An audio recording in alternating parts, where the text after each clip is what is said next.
Hi, I'm Rick Anthony, and welcome to the Someone You Should Know podcast, the podcast that focuses on musicians, authors, and interesting people.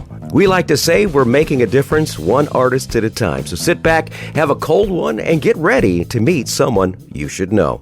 My guest this time on the podcast is a singer-songwriter from Naples, Florida. He has done everything from being a merchant marine to a firefighter paramedic.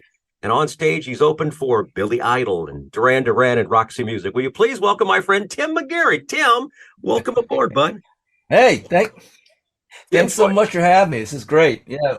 Tim joins us from very nice and warm Naples, Florida. So for wherever you're listening and it's nice and cold, Tim's providing a little sunshine today. What's the temperature there today, Tim? About 85. Oh, geez. 85 and sunny. Well, Stop it. Yeah, it's terrible. Yeah. No. Well, I told you Naples is like, old people moved to Florida and their parents moved to Naples. So yeah, that's Naples. You got such a diverse level of talent. There's so much to cover here. Let's talk about your humble beginnings. You grew up where, and how did your love affair with music begin? Okay, well, I grew up in New Jersey, in Englewood, New Jersey, and then to Norwood, and it's like the GW Bridge, so outside of Manhattan. My dad had his office down on 42nd and Lexington. He was an FBI agent. I'm the oldest of 10 children, 5 brothers, 5 sisters. All my sisters are named Mary. Okay, Irish, so it's pretty easy. Mary, get down here. Mary Catherine, Mary Elizabeth. Right. Yeah. They go by their middle names. Yeah. Yes, all by their middle names. Yes. Basically, I've always been writing music, and I was taking piano lessons. I was like about 6 or 7 years old, and my piano teacher gave me like a lesson. I did the lesson, and I said, and I wrote this. She's like, what? And I wrote a piece on the piano. So she's like, you're writing music? Yeah. So it's always been in me to do it. And I have a lot of, on my mom's side, I had my grandfather was in a band called the Four Grads, singing on the Ted Mack Amateur Hour. Anybody's remember that? Yeah. Right? But they won. But they didn't want to do it, so they just became dentists. They're all dental students. And then my great grandfather, Pitcher. This is funny. He was 95 years old. I was like 5, right? He saw Lincoln. He saw Lincoln, Abraham Lincoln, as a boy. Oh yeah, he saw Lincoln, but he played his violin all the way till he was 95. He started the first all-women's band in Ohio. He was a house painter, and he was just, in real town. So I mean, we have all this. My mom he played piano. My aunt, she was a singer. So it's always been in me. And of course, out of 10 kids, I'm the only one doing music. I'm totally the oddball. Like I'm the one with the tattoos. Everyone else is, khaki pants, topsiders, golf on the weekends. Yeah, that. So it's like, what happened? Now you were part of the. I don't know. You were part of the New York City club scene, playing like CBGBs and tracks and Dance at Terry, and you were signed at A&M Records with your band Rescue. Let's talk about those days and what it was like to be signed by a major label. Well, I was in a band called Neighbors and Allies first, and I'll give you a really cool story. So we used to roadie for a guy named Richard Hell and the Voidoids, and he was a punk guy, and he was good friends with Blondie and Talking Heads, that whole group. They all knew each other. So Jimmy Jesse he's the keyboard player for Blondie. So we did the show, the first set, and we did really good, and he was there on Thursday. So we did the 2 nights, and on Friday night we went off on our set. We got off, and we had a guy with us from a band called Magazine. It was a Scottish band, and he said, "Hey, listen, I'll do the roadieing because David Bowie's out here and he wants to meet you." We're like, "What? David Bowie wants to?" We're like kids in short pants. Like, oh my God, the nicest guy ever. We sat down. He told me, he looked at me, he goes, "You want to be a rock star?"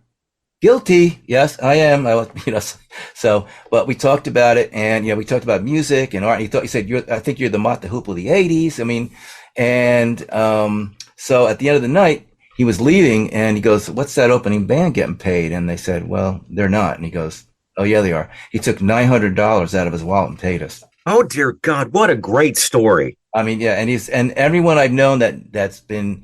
That knew him, that worked with him, it's always the same story.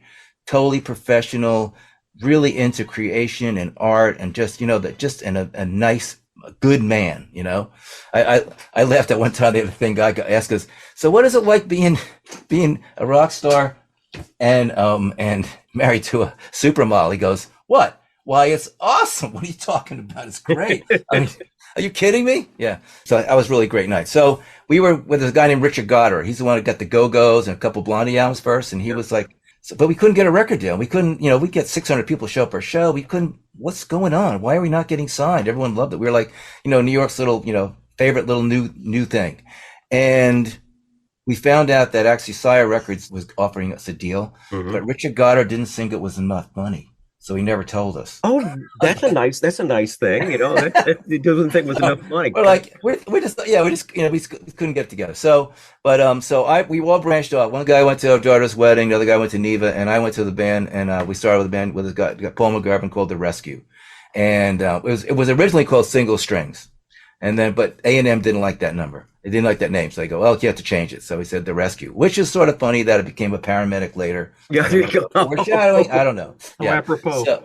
So we signed to EG Music. They had, that time, EG had Roxy Music, Killing Joke, and King Crimson. And we were like the band. And, Tony Levin, that guy, the bass player for Peter Gabriel, is like the nicest guy ever. And I bought his SVT, his bass amp rig, But so we, so it was funny. Our manager put us on this tour for clubs, right? And every owner was worse than the next. I mean, like they were like meaner. They didn't pay, want to pay. It was like what the hell? Wait, for 3 months, you come back like, what was that? He's like, I'm just trying to toughen you guys up, but stop crying because in 2 weeks you're opening for Duran Duran at Brenda Byrne Arena. So we went from crappy old club, getting our butts kicked to 25,000 seaters. And then we went, and for like 2 years we did, we opened up for like Billy Idol, Duran Duran, Simple Minds, Missing Persons, Stray Cats. I got to take Stray Cats too, because I was a friend of Brian Setzer's. Modern English, Berlin, Depeche Mode, The Cure, Thomas Dolby. I don't know. I probably missed some, but it was anyone that was like 83, 84 was like, a big headline. We were the opener. We never headlined though. So we're the greatest opening band that ever lived, because we never had, we were a good band. We were tight and we get the crowd going. So the thing is, the crowd was like, sometimes opening bands are like, oh my God, how'd that guy get that gig? Cause I know we've been at some of those shows, right? And so, the thing is, we'd have the crowd be like, they'd be grooving, they'd be like, kicking. Like, so when they came on, it was like, we took it to this level and then they came in with the hits and they went to that level. So the nights are really, really good. And so it was a good thing. We had a blast, man, but I know you were talking about some road stories. I don't know if you want to hear another one. Well, yeah, let's save that for a little bit later in the show. Okay. I want to talk about your new music here. How does it compare from your you had some 3 solo CDs? How does your new music compare to your earlier work? Well, it's I write in different genres. You know what I mean? I'm AC an 80s child, so I love 80s. I love the big drums, like big sound, and like some of the things like Under the Wave and some of the new ones like Coming Down to Earth, sort of electronic. But I'm also like, I've been writing in Nashville for 12 years. So there's a country side and Americana side that I'm in also too. I also work with Alonzo Bartlett, was the singer for the Platters now, and he's we do some R&B stuff. So I love that too. I'm a big R&B fan, a Beatles fan. So I like good songs. Like I always tell people, like a great song, like a typical example is like Johnny Cash doing a 9 Inch Nails song. Trent Reznor heard, and he owned it. Trent Reznor says that's your song now. It's like, because it's just the way he brought it. It's just like, wow. Oh, yeah. It was totally different from the original. It was slow and really deep and dark. And oh yeah, it was just like, wow. So, so the thing is, I just like, writing, and now I'm writing with different artists. Like I wrote this girl named Missy Balsam. This is Mary Electronic. This girl, Samira Prentice from Scotland. We have a song Without You. Very like, it's like Depeche Mode meets Kate Bush, that kind of stuff. Oh yeah. And she's Scottish. She has one thing like, just one of the lines like, two. It's like, two. The way she says two, it's like, it always makes me laugh every time I hear it. But, and then, Lee Graves, and then I work with, Leo Alonso. She's from Mexico. So I work with her. So, and then Zaja, this guy from the country of Georgia. So I'm doing all kinds of music. I guess the things I like the most, I like big choruses. I'm a big Tom Petty fan, Peter Gabriel, Beatles, I'm a 37 years clean and sober. I was a cocaine Very addict. good. Very good. And the song, that Don't Give Up song that Peter Gabriel does with Kate Bush, Don't Give Up. That was a healer. And so for me, music, it's more than just, the creative process, but it's a healing thing. I mean, I love about, you get a crowd of 25,000 people or better, and you have all walks of religions, races, sexual identity, blah, blah, blah. But the music comes on, all that stuff goes away.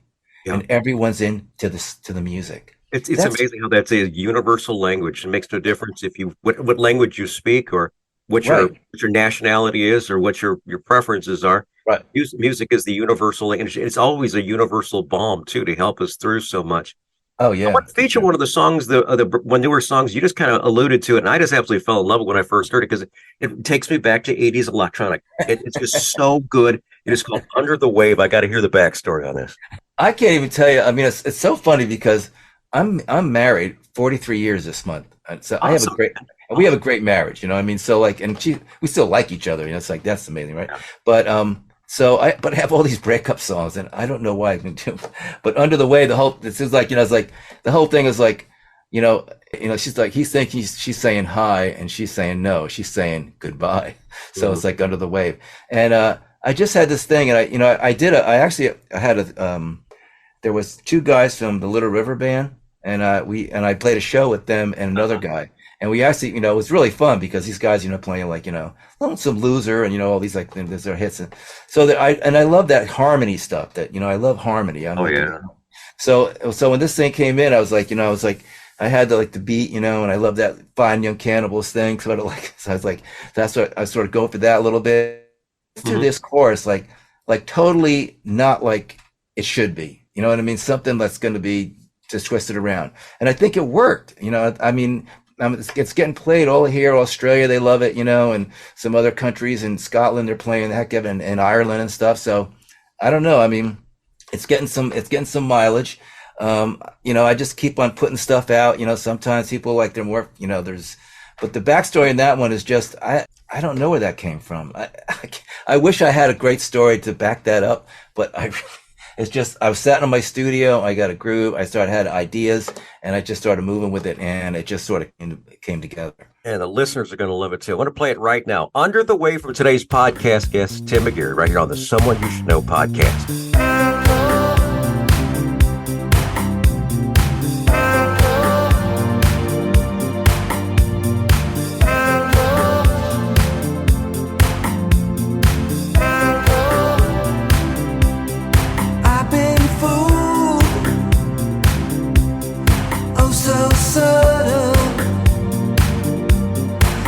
I'm in trouble once again, and I believe what was forever was bound to sever so cruelly.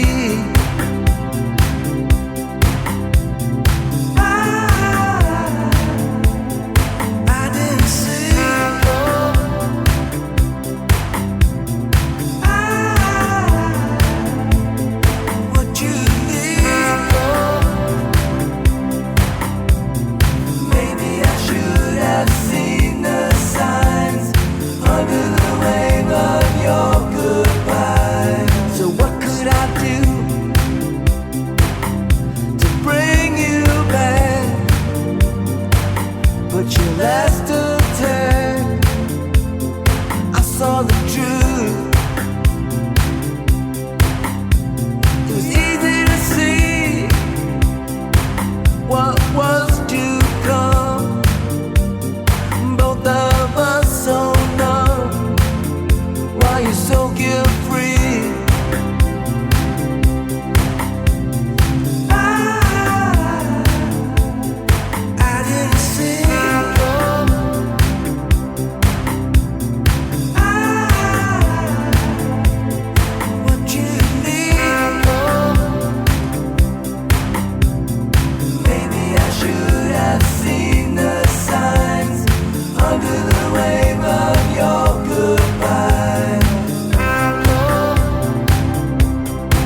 Okay, great music right there from today's podcast guest. Tim McGeary is our guest. The song is called Under the Wave. We're going to hear more of Tim's music here in just a bit. But I'd like to take a moment to say thank you so much for tuning into the Someone You Should Know podcast. We are on the web at someoneyoushouldknowpodcast.com. There you're going to find our recent news, our archive of past episodes, and a whole lot more. If you happen to be visiting, we invite you to leave us a comment down there in the review section. That is down on the first page there. Just give us a review. Let us know how we're doing. We are so very blessed to reach over 1,800 cities in 80 countries around the world. Today, we want to salute a couple of those cities: Ashburn, Virginia, Beaverton, Oregon, and Glasgow, Scotland. Thank you so much for tuning into the Someone You Should Know podcast, which is heard wherever quality streaming audio is available. And we get back to our interview now with Tim McGeary. Tim, we started talking a little bit briefly before we played your song there, a little bit about the style of music you're in. You're kind of a cross. It's like a little bit of Americana in there too, and right, electronic and such. How would you classify your music style now? A lot of my singles, rock and like with mixed in with like electronic stuff too. You know what I mean? Mm-hmm. I also do like I also have things like this song called "Lucky to Find Love Again," and one song called "Highway," which are more country and more like Americana. So I'm working with this guy right now. We have a new album coming out with the guy's name is Robert Paul Gay. He was guitar player with Johnny Van Zant, that whole Leonard Skinner family thing, for years. Toured with them for 12 years, and so he came down and we met with a mutual friend from in Nashville. So we have a new album coming. It's called Lucky 7. It's coming out in January, and I've written 7 songs for that CD. And so it's sort of like Americana, Tom Petty-ish, Southern rock mixed in, So it's sort of fun. So that's right now. The tracks are all done. Now we're just doing the mixing and mastering stuff, which takes a little bit more. That's always the fun part. But gosh, I'm excited to hear about that. When we learn a little bit more about that, we'll have you back on to talk about that. We'll go ahead and put it in our news and such, so we can make sure it gets. Thank you so much. That'd be great. I appreciate that. That's awesome. For folks who are not familiar with Tim, he has got a whole bunch of accolades. Let's start with some of the songs that you actually had featured in TV shows in Smallville and One Tree Hill and Glory Days. Most recently, one of your songs called When We Fight was actually placed in the film American Confederate. How did this all happen? Did you get approached for this, or how did it all fall in your lap? It's so okay. So you never know where you're going to play in front of. I wrote the song with my friend Jeremy Dean, and we used to have this thing. We'd have, we used to have a write on Sunday. So he'd go to church, and then we'd go out, we'd have some Denny's breakfast, and we're sitting there. Well, he had a new roommate coming in, so he had somebody cleaning the house, right? And this girl knew the guy who was doing American Confederate movie. So she heard us doing this song. She goes, this might work for his movie. So and sure enough, there it goes, you know what I mean? Like that. The one with Smallville, there's a line in the show that goes, "I haven't seen my dad in 17 years. Well, I happen to have a song called 17 Years Down." Perfect. Boom. So like that, Cry was, I had a song in One Tree Hill called Cry, and it was a end of the scene and the start of the next scene. That's good money. So, I've been fortunate to get some big shows, and I still get paid years after it. They just keep the money keeps rolling in. Good. Yeah.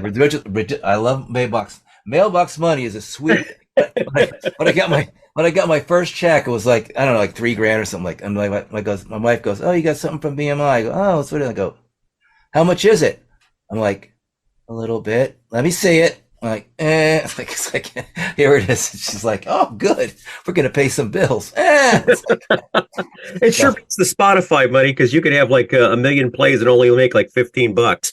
Oh, yeah. Yeah. The streaming thing. I mean, I think the reality is today, like if you get a song on the radio, you know what I mean? You can actually make money. But, some of the country stations only have a rotation of 25 songs. Yes, ain't that the truth? You know what I mean? One of those stations. Yeah. And like 200 stations. So this is it, But I really think that that people that grew up in, and know all the songs that that like they're now that like called oldies or like, or classic rock stuff. I mean, I'm not, Don't Fear the Reaper. Okay, song, but man, 45 years of hearing it every day. It's like, maybe they want to hear something new. And the thing is, who's writing songs for the people who have the most disposable income?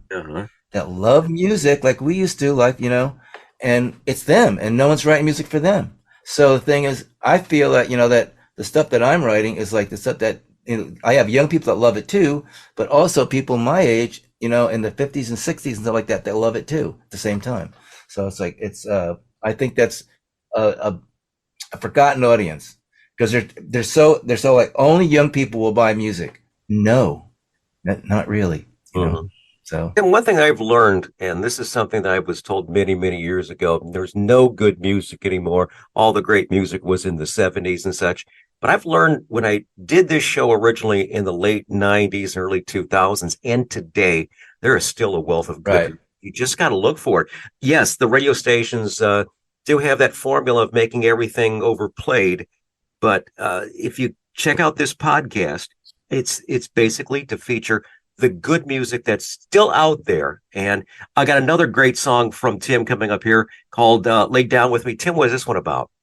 Well, this one, I have a sister that's gay, and she's married, and to sort of the whole political vibe right now, what's going on in our country. And so I sort of wrote it like, isn't really about that, but anybody that's like, even like, there's like some laws now they're passing, like, you can't interracial marriage. I mean, this is like 2023. What are we talking about here? And so it's just about like that forbidden love, you know what I mean? And the people, there was that one movie with that couple, that white guy and a black woman got married and stuff like that. It was down south, and, they got arrested and all this stuff. And I just saw that. It was just like, it's just like, love is love, you know what I mean? And why do you hate it? And why is it in your business of like what they do? I mean, my sister's married almost 20 years. They have a child. They do great. They love them. They have a great house. They have a great living. It's like, yeah. And, I mean, so for me, it's like, I guess that's sort of song like just about forbidden love, that everyone's like, oh, they shouldn't be together because of that and this and that, but they are, because we don't care, because we're in love, and that's it. So. Reminds me of the Bible scripture, judge lest ye be judged. So, judged, exactly. I totally believe that. Absolutely. That's a credo. Here's today's podcast guest, Tim McGeary, right here on the Someone You Should Know podcast. This is Lay Down With Me.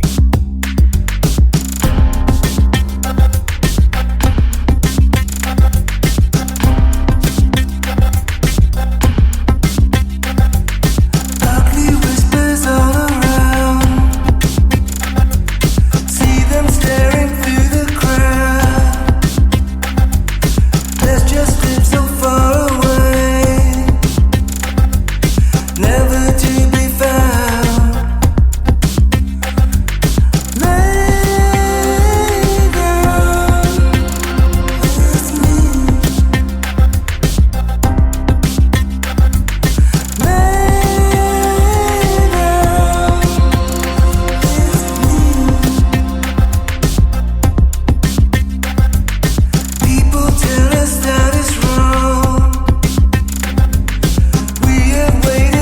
Too long.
music from today's podcast guest, Tim McGeary. That song is called Lay Down With Me. Tim, I want to thank you so much for a job that you did. You're a retired firefighter, paramedic, and flight medic with Collier County in Florida. Right. And I read that you were deployed to New York following 9/11. First off, I have a soft spot for our military and our first responders. So first off, thank you for the years that you put in serving our communities. And I got to ask you, after the towers fell, what was your role at downtown New York after 9/11? Well, I was part of a thing called the DMAT team. It's a disaster medical assistance team, and it's a federal thing. But we went up a little bit after it happened, and we set up a tent right on Ground Zero, and we basically helped firefighters and steel workers for injuries more than I thought. But I will say something, and I say this. I have a song called American Made. Most of the people in our country are good. I'm sorry, and I saw so many random acts of kindness, like one after the other, like even up like in 9/11, like, we sat down for meals and we had our uniforms on, and somebody said, "Oh, I'm going to pay for your dinner." We go, "No, no, no." He goes, "Listen, I don't know what I can do, but I can do that." And then it was like this, and no one, and the thing is, people don't get to hear good stuff. When we were there for weeks, and our last day was the Columbus Day parade in New York City. There was 900 people from the state of Oregon that got together and flew into New York to say, we're going to support New York's. So we're going to come in, we're going to spend money, we're going to be there, we're going to support our countrymen, our Americans in New York City. And they marched with us in the parade. It was so cool. But no one heard about that. Think of logistically getting 900 people on planes all together at one time, flying into one city. I mean, it's beautiful. And then with Katrina, like that's another one. We with the DMAT team we were going to New Orleans, and I said, listen, we're going to send you to San Antonio because we just flew 5,000 people, put them in an airplane hangar, the biggest hangar ever, the biggest building I ever saw in my life, And so it was a 2-day trip. So we stopped at this hotel, and there was 20 families there that didn't have any more money. This guy came across, he goes, I have my visa. I'm paying for all these people that they find a place to go. You never heard that story either. No. The thing is, you've got to always find the things that draw people's attention to the bad in life rather than the things that are actually good. And that's kind of like what the podcast is all about. This is all good news. It's good news stories. Yeah. That's one thing. I love spreading good versus bad. And if what you've done, post 9/11, post Katrina and such, man. Once again, my hat's off to you. I am very, very proud to have you on the show and to talk about that. Thank you so much. I mean, the thing is, I love my job because I help people and I thought that was great. It's like, and also too, there's a little adrenaline rush because you never know what you're walking into when you're that job. Sure. That's for sure. Especially being a firefighter, paramedic, you never know. It seems like it's always something different, right? Right. Exactly. But yeah. How many years were you on the force down there in Florida? 23 years. Wow. Yeah. I started late, because I was older, but I was 62, and I had the thing is, there's when you do that job, there is some you have to protect yourself, and you do it by sometimes, some black humor, like dark humor, like, oh my God, I can't believe you said that. But, this is when I knew I was 62 years old. I've done the firefighting, and we had a call. A guy came in, he fell, and it ended up being a suicide, and, I'm seeing the gun inside of his head. And my first words were, what are we having for breakfast? Oh, no. Because I'd seen it 50, 60 times. Mm-hmm. You know what I mean? So, and after you see so many again and again and again and again and again and again and again, you just don't. And I said, it's time for me to go. I need to go, because this is not, I should be affected somehow by this, but I'm not even. And so, not to be cold, but it's like a self-preservation thing, because you can't, if you like try to, if you don't try to internalize everything, it's going to eat you up, and sadly, in the last 8 months, I've had 3 firefighter friends that I worked with committed suicide. Oh, jeez. I didn't realize that was that high as far as that goes. Yeah, it was like, and then there's all different situations why, but it was just like, I'm like, oh my God, these are like guys that I worked with. Like, we saved lives together. We ate dinner together. You know what I mean? I cooked dinner for these guys. It's like, They saved lives, but they couldn't save themselves, and that's rough. Yeah, I mean, it was just sometimes you just see things that you just I don't know. So, and so for me, it's like, and like the thing is like my addiction and stuff that I went through. I'm grateful for that because I've helped so many people that have addiction problems. Because if I didn't go through that experience, how could I tell them like what I've learned, how to, get by, and stay clean for this years. You know what I mean? And they, well, you don't know. I go, yeah, I know. 2 rehabs. You know what I mean? I mean, I was bad. I was, hallucinating. I was 50 pounds lighter. My liver was gone. I mean, and my wife stayed with me. I have no idea how she did it. And uh, um, but I'm grateful for that experience because if I didn't have that experience, I couldn't really help them and they wouldn't listen to me. So, yeah. By the way, if you happen to be listening today and you're having some problems with suicide or thoughts of suicide, there's a international number 98898. Well, it's actually the United States 988 Just text that or just dial that 988 and that'll hook you up right with the suicide hotlines. That's something we like to share there. Awesome. I want to talk about some more accolades that Tim has here. We talked about the fact that he's been on TV shows. Let's talk about some of his music. His music is recorded by, would you believe, William Shatner at age 90? Yeah. Or how did this happen? The guy, from Jeff Cook, from Alabama. They did he's a big Star Trek fan. I think he but like he had this huge mansion and he has a whole room devoted to Star Trek. So he basically they put this thing together with Jeff Cook would sing William Shatner would talk the verse and then and Jeff Cook would sing the choruses and it's wrong number and the whole song was like every time death comes calling I tell him it's wrong number. Oh, so it's like that's cool. How appropriate, for a 90-year-old guy. I mean, absolutely. And I gotta say, this guy just keeps going. I mean, he just keeps on doing stuff. He's on projects. He's a big equestrian. He's a really nice guy. So like, so it's pretty cool but yeah, it was funny. I was just, every time I tell people like, what? They're like, William Shatner. I go, yeah. I put that one in let's put that one in the thing. So yeah. Real good. We've had several guests on our show that have won Josie Awards, and you won a 2018 Josie Award for Trouble in Love, a song that Cash Creek wound up getting the #1 song of the year in the country pop duo category. And another accolade was your song Lightning Walk for 2019 was submitted for a Grammy. I got to ask you, what's your high watermark to date? To have a Grammy. I did the song I Can't Make You Love Me. Bonnie Raitt does it. I did a show with a guy named Art Shamblin. He's one of the writers of that song. Do you know that song was actually first a bluegrass song? No, I had no idea. No. Yeah. No, and it was so the thing is, to me, my watermark is to write a song that's timeless like that. Mm-hmm. I want to write a song that to me that song is going to sound good when it played like years back, and 50 years from now they're going to play that and go, it still sounds great. Oh, yeah. It's just classic. And so I mean my watermark. I like also helping like a lot of young artists. You know what I mean? Like, so, learn. I tell them first thing is don't be seduced by fame. It's not fun. I mean, today, think about what it'd be like to be famous, and everyone has a cell phone with a camera. And I itch myself because I have an itch somewhere, maybe that not an appropriate place.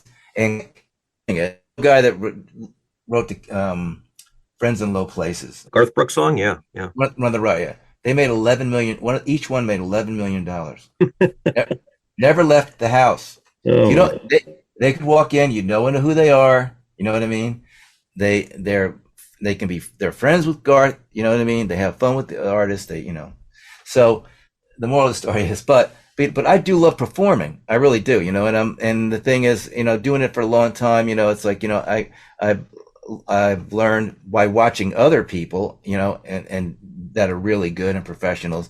And every time you take something like every time I play, I play the hardest and the best I can and sing it from my heart. And people get that. And I just tell a quick story. So my friend had this thing. He goes, hey, Tim, I'm doing this open mic. I need you to come close the show with me. This is in Nashville. I went, okay. I'll be there. I promise to be there. So I did 3 co-writes that day. When you do a co-write, it's like studying for an exam, because you're really working these songs. So I was like brain dead, but I'm the kind of person, if I say I'm going to be there, I'm going to be there. So I went there. We did the show. We did about 5 or 6 songs, and he played lead. I sang. Put the guitars in the back. We're closing up, and as we walk out, 7 women and a guy walk in. Hey, we really want to hear some music. And I'm like, oh man. I go, okay, listen, I'm not getting on the PA. Just let's get a semicircle of chairs. I'm going to write you some songs. I play some songs, had a few CDs, and this one lady, so I have one left. I said, give it to her. And he goes, oh, thanks. She goes, I didn't tell you, but I worked for Luke Bryan. So what song? What song do you want me to pitch from the CD? So, you know what I mean? So like the Never thing know is, who's going to hear you. Exactly. Yeah. I think the police came over one time, and one of their first shows was like there was a huge storm, like a snowstorm, like a blizzard, and 4 people showed up at the show. But one of the people was the biggest DJ in New York City, and he heard Roxanne, and well, history. Yeah, absolutely. You never know who's going to listen. That's why I love this particular opportunity to get this in front of you. You never know who's going to listen, and there might be a record exec right now listening. If that happens to be the case, his name is Tim McGeary. Yes, I'm here. I'm ready to go. Absolutely. And as a matter of fact, let's get some links to your socials. So all those record producers and movie people that actually chose songs and such, what's some social media for you? Okay, we get. I'm on Facebook. Tim McGeary on Facebook. Tim McGeary Music on Facebook. Tim McGeary Official on Instagram. TimMcGeary.com. If you go on my website, you can just click on and just say, hey, say hi, and what they'll do is they'll that message will come to me, to my email, and then I'll send you songs. I'll send you some MP3s for free if you say hi. Absolutely. Okay. Now, you mentioned this a little bit earlier about the fact that you met David Bowie and he basically paid for your show and such. This next section is called Tales from the Road. These are where those infamous road stories where things didn't go quite as planned. Tim, I can see you smiling there, so I know you've got a good one. Can you lay it on us? My goodness. Okay. So we had this, the guy made a tour bus, like a U-Haul, when you're going to move furniture, you get the U-Haul van. Exactly. Well, he fixed it up. So he made air conditioning, carpeted, had 5 captain's chairs, 2 bunks, and a little room for some equipment. So the only problem is that this year, a Econoline van, they had with the dually wheels in the back, it'd shear the lugs off and the wheels would fall off. Oh, dear God. It happened twice. So we were playing. We opened the show for Missing Persons, and we had to be down in Atlanta at the 669 Club, which is sort of the CBGBs of Atlanta. Okay. And there's an A&M Records were flying people in from England and from LA to come see us play because no one saw us in those places. So we had to be there. So of course we're driving on the road. The wheel feels off, right? And this guy comes in, Jero. He goes, hey, and he's got the record with the blower on it. I mean, it was so like Dukes of Hazzard. It was unbelievable. So we get, so he goes well, let me take you to town. So I take you to town, and now we just got right off the stage. So I got leather pants on, the makeup is sort of, coming off my face. I'm sweating, and, we go to this place, and he goes, Tim, you like bologna and cheese sandwiches? And I go, oh yeah, I guess so.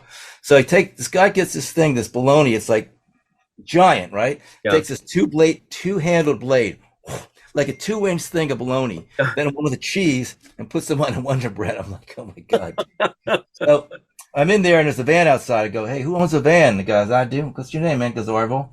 I go, Orville. I go, we need to get to Atlanta. So if you take us down there, I will give you $200. We'll pay for gas. I'll get you a hotel, right? And then we'll drive back. And because they couldn't fix the wheel, right? They didn't have the parts. Yeah. And we had to get there. So we go to Orville's house. He's got this unusually, I will say, how can I say it? Without being, she was a heavy girl, Oh, okay. Very good. Probably like in the 400-pound range, right? Yeah. Very healthy. Very healthy. Oh, yes. And she's watching TV. She's about 3 feet from the TV, just sort of sitting there. And he's like, honey, I'm going to Atlanta. She goes, don't come back. I go, okay, this is it. So this town we were in was so tiny. I only had like about 8 blocks long. So we get to Atlanta and we get to the hotel, and Orville's like, hey, man, look at this hotel. I go, it's a red roof, bro. It's like 4 stories. It's not a big deal. But to him, He didn't ever saw 4 stories ever, you know? So we do the show, and these strippers knew the band, and they came up. So of course they want to do some stuff. So like, well, I'm married. So I go, but I got this guy, Orville. Okay. So we have this guy, he's drinking beer and smoking joints. And like, we got this guy, he's wasted, right? In his hotel room. And I get these girls coming in doing a naked dance in his room. Oh, nice. Dude, he's just like, Tim, you never have to pay me again. Just call me. Hey, I know this guy, this is 40 years ago, and I'm sure he's still talking. If he's still alive, he's probably still talking about that night, like, yeah, it's the best time of my life, so, I mean, that kind of stuff, so, I mean, we just had a gas. So, I mean, that, and that, no one was hurt, there was no hanky stuff like that, but it just had these girls, doing the naked dance because they do it for professional anyway. So it wasn't anything for them to do it. And he just had a great time. So I thought that was an awesome story. That is a great Tales from the Road. Really good one. Tim, your final song we're going to feature is I Was There For You. What's the backstory on I Was There For You? Okay. Well, actually, the guy I told you about, Robbie, and the one I'm playing, we did the 7 songs for the new record coming out. He was involved in a wicked accident. He wasn't really badly hurt, but mentally, because the guy that hit him was this motorcycle guy, and he was going about 140 miles an hour, high as a kite. And when he hit the front of his truck, his head came off. Right. Oh, so Robbie was like, he's never seen anything like that. He was traumatized. I mean, traumatized. And so I would call him every day, and we talk because, like, I know that we had a thing called critical incident stress debriefing, CISD. That was a paramedic thing we used to go through. So if we had bad calls, we'd have counselors come in like right after the call. So then the thing is to talk about it and talk about it and talk about it. So I'd call him up every day, and I wrote this song. So I said, and I was there for you. And if, this like, the ghost you don't see, like, the one that, it pertains to him. And that's why I wrote the song. And that's what his thing is like, I was there for you. I'm there. You know what I mean? There's nothing I'm going to tell you that's going to make anything magic, right? Because it's not, because I don't know, I don't know if, did you see, I lost my 18-year-old son in a car accident? No, I did not know that. My condolences, my friend. Yeah. After my son, we had the celebration of life. We went outside, and this single white flower grew up. It hadn't rained or anything. And we had been in the house 12 years, so we never saw that flower before. And so my wife and my son was named Trevor, so we called it Trevor's flower. So a couple of days later, we went out, and the original flower closed up, and there was 5 white flowers, just like the first one, around it. So my wife went to call me, and when she got to the phone rang, and it was the nurse from the organ donation. And she said, "Hey, listen, I want to tell you that 5 lives were saved." Oh my God. Yeah, what a story. Yeah, I mean, it was intense. And then the flowers went away, and 10 years to the date of the accident, that we hadn't seen him in 10 years, that a single white flower came up for one day. So so I know what the trauma thing is. And so I called him every day, and I wrote that song, and I wrote it, and I said to him, I go, I wrote this song for you. And so we've become really good friends now, and stuff like that. And we're closer than. By the way, Tim's music will be down in the show notes also. If you want to connect to find a little bit more about the songs, like the one we talked about for his son just a few seconds ago, Spotify, Apple, it'll all be down in the show notes. So I invite you to check those out. Tim, it has been an absolute treat to have you on the show. And so I am very, very, thank you so much for being a part of the growing Someone You Should Know family of guests. I'm glad to be one of the family. I want to be in the family. I want to be a good son. Very good. I was there for you. I was there for you. I was there for you. I was there for you. You don't know how to fight it. Softly losing your soul, being drained, hiding from the ghost that you only see. Tears fall as you pray.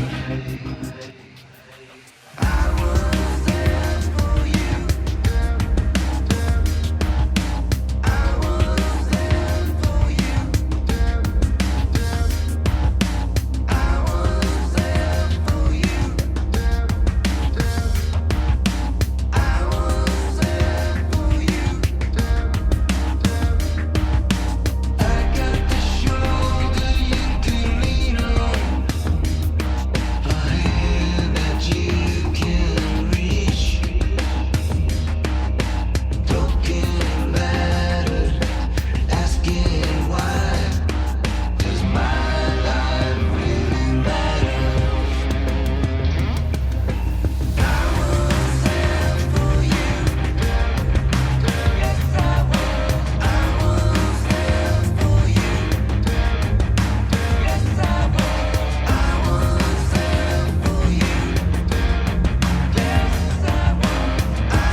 Hi, this is Rick Anthony, thanking you again for listening to this episode of Someone You Should Know. Now, if you're an aspiring musician or an established musician that's looking for a little exposure, I invite you to drop us a line at someoneyoushouldknowpodcast@gmail.com. That's someoneyoushouldknowpodcast@gmail.com. Also, I invite you to tell a friend about the Someone You Should Know podcast. I thank you for tuning in this time, and I invite you to check us out next time on the Someone You Should Know podcast, because you never know who's going to show up. Until next time, remember, God loves you, and so do I.